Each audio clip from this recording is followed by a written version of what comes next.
thinking about when I came up through the projects.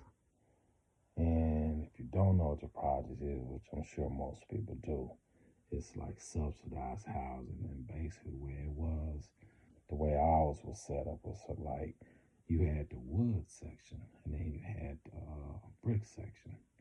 We called it the orange section because all of the houses was orange brick.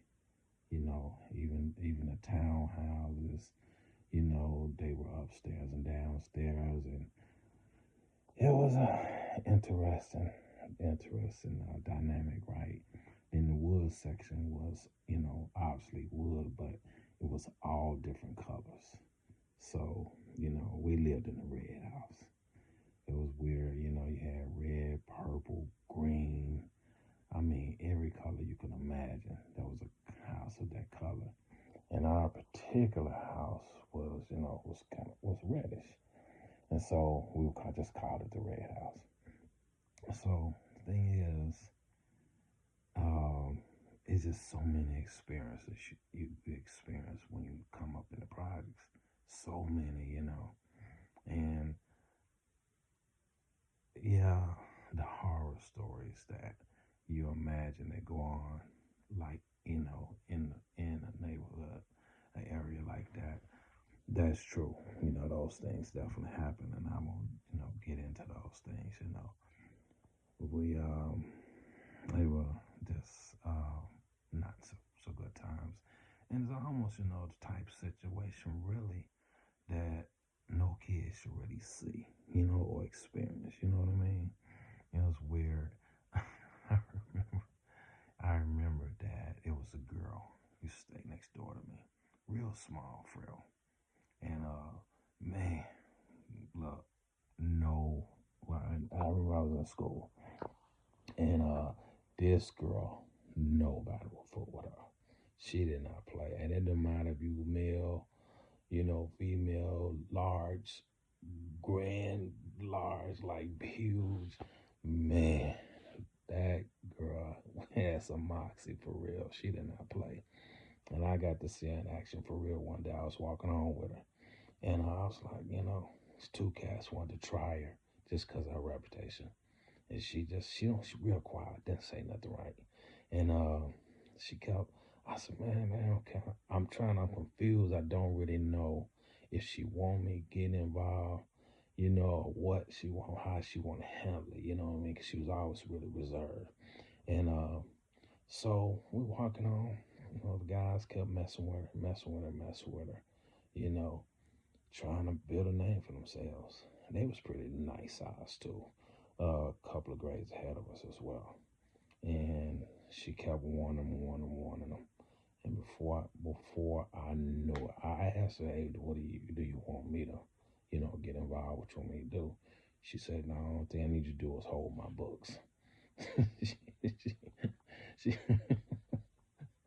it was a weird position to be in, right? So she gave me her books, and it was like lightning. She was on them so quick, it was insane. And this thing went on from the sidewalk in front of the store all the way into the orange section. She whooped them all the way to their front door. It was crazy. It was crazy. And I was like, okay, that's the project life, right? The project life. You think about all kinds of different things you experience. I remember it was a couple, and the way they had to show they love to each other was, they would, kind of they would do things to each other, not normal things, kind of stuff you would find terrifying. You know what I mean? And you be sitting there, and I used to sit in my window, just sit in my window, and just look out, and just watch all the madness, right? And this couple happened to stay right behind us, and so you could see right on to their front porch. And so anyway, they would just be out there. I mean, they could never. It would be normal for a minute, and then before you know it, they going at it, and then all of sudden it starts getting crazy and they start doing this. Oh man, you wouldn't even want to begin to imagine. And but that was the way they showed they love, you know. And nobody could fathom a couple being that way and come doing that comment at each other in that manner, and probably ended up in the hospital here or there or whatever, and think that that could be a normal situation. But see, back then, you know, nobody questioned it. Nobody questioned it. It was not something you would question. You were used to it. You know, you'd be sitting there, all of a sudden a car come barreling down the street. They done committed, they done something. You know what I mean? And they flying, and the hubcap fly off right when they hit the curb. Right, they come around, they go into the cul-de-sac, they jump out, kind of take off running. Right, and sure enough, right behind them, police cars come flying, and they trying to find them. They disappear into the projects. And you have to be from there to understand who's who and how things work or whatever. And it was just a crazy life, man. It really was. And I always had to, you know, you if you live there, you understand things. You know, can there be things that surprise you? Yeah, yeah, yeah. You could, I mean, we lost friends. You know what I mean? And kids, they were kids, and it's like things could change in a blink. And I remember it was this lady that we went to camp one time, and somehow they was coming to get the kids, several handpicked kids. They handpicked them from the projects and to go to this camp. And so I get on the bus, go to the camp, whatnot, have my experience or whatever. And it was amazing. I can't even front. We canoe, had a swimming pool. We lived in this cab. Everybody, you live in a cabin with whoever you assigned to it and everything. You had your camp counselor that was over you and everything and that. And I remember I got rheumatic fever, and I had to go to Children's Hospital. And so I was in there for about, like, I don't know, about a week or so. And my mom would come and visit me, and some of my camp counselor come visit me on occasion or whatever. And I hated missing that part of camp during that period of time, but it was just kind of part of it, right? So I remember when it came time to true story. We're in the swimming pool, right? And all of a sudden, I get this idea. Now this is really how a kid can be influenced, right? Watching others, right? So I'm watching everybody doing their thing, right? I'm real shy, real shy. I'm even like that to this day. So anyway, I'm watching, and I see them everybody's trying to outdo each other on the diving board. And they had these high diving boards, right? So, all right, I'm not necessarily a bold type cat, you know what I mean? But I've done my little science thinking, the way I think, crazy little science thinking. And I say, Master Mac is speaking. If I do this, I do this, do this. Okay, this is how it's gonna turn out. Okay, I'm gonna make this move. So I get up there, and it seemed like I was finna pull off the dive of the century. I turn backwards. I pop up, go up in the air. I do a backwards flip. I'm almost out of it, about to go straight into the water. It's about to be the most beautiful dive, probably the whole year, right? And yet, at the last minute, my head hits the side of the diving board, and bam, crack my head over right here. I fall back into the water, and lifeguards, everybody trying to get me and everything, and it messed me up, pretty bad. I was kind of out of it, and then came to whatever. So, but just like, tripping over me, but but the point is, I did it, you know what I mean? I made my move, and I almost put out the most beautiful dive of the year, influence our kids, you know what I mean? But it was, I remember when I tell you this story because when they took us all home, and took me back, you know, to my house, I went upstairs and I slept in the room with my oldest brother.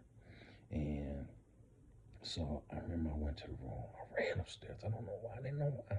I didn't know what was happening to me. I just know I ran upstairs. And all of a sudden I just started crying. And I could not stop crying. And I didn't understand why.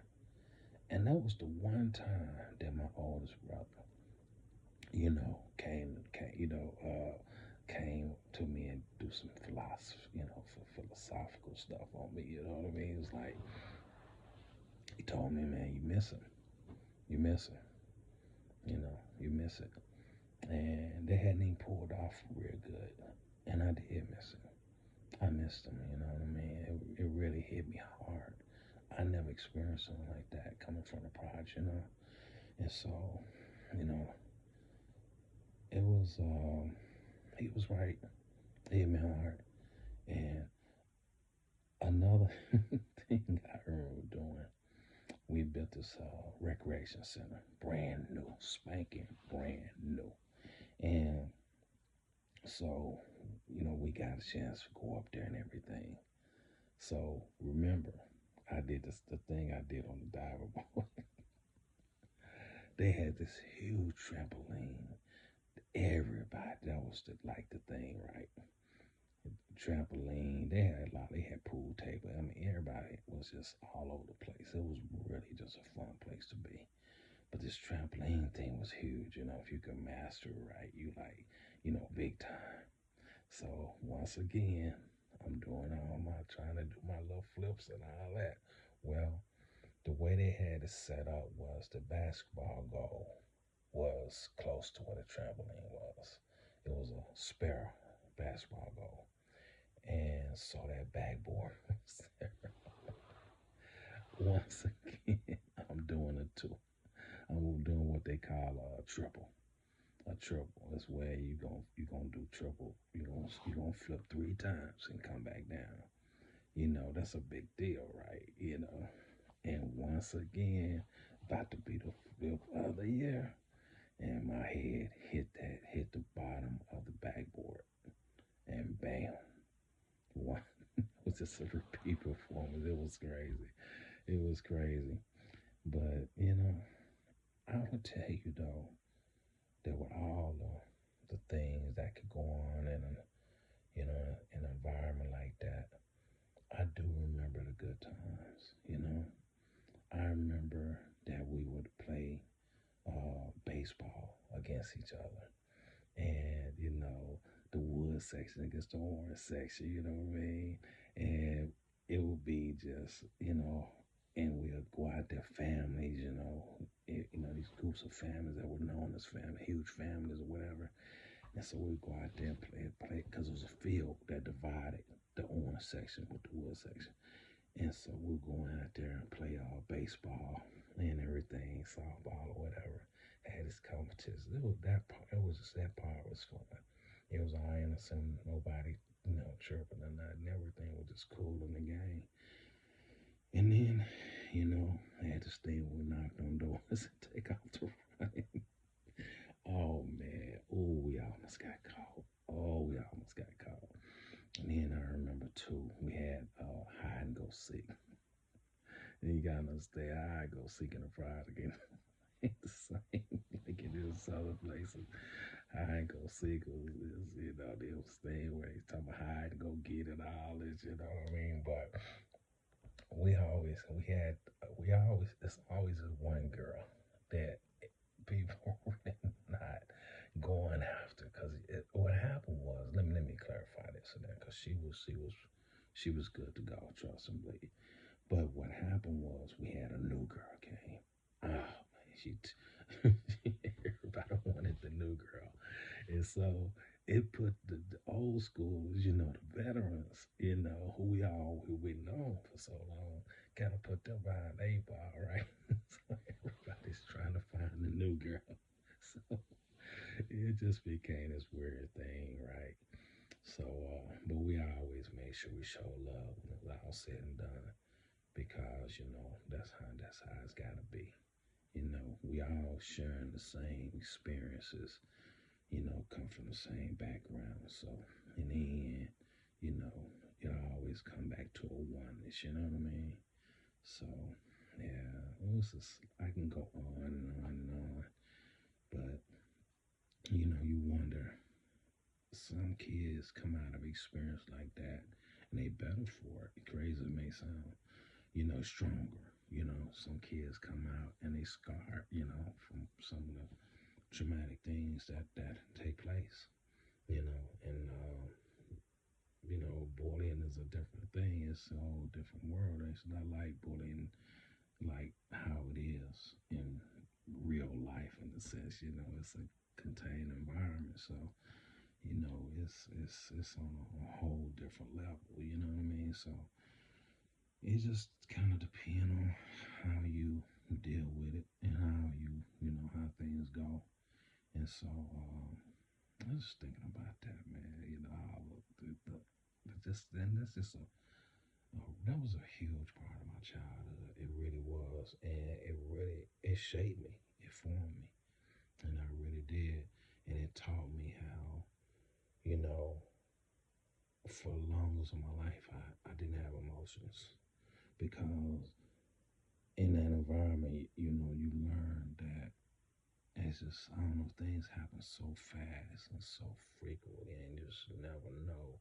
And it was like, you get to a point where you detach from your emotions, you know what I mean? And so I remember that a lot of the adults that, we would go on as we got older, they was emotions, they wasn't type tell their kids I love you, things like that. They considered that weakness, you know what I mean? So that was just kind of the way it was. And yeah, yeah, definitely interesting life for sure. And it will go on to really, yeah, like I said, it shaped me. It definitely shaped me, definitely formed how I would go on and live my life after the projects and so forth. And I'll say it made me strong. It made me focus. I know that. It made me determined. It made me see things, and then, the way mom, orchestrated things with all us. I mean, me and my brothers, and sisters and so forth, all these different things. The way she orchestrated things. I learned a lot from that too. When she wasn't having it no other way, of course. But yeah, yeah, it's a true story, right? Life is funny, man. Life is really, really funny, for real.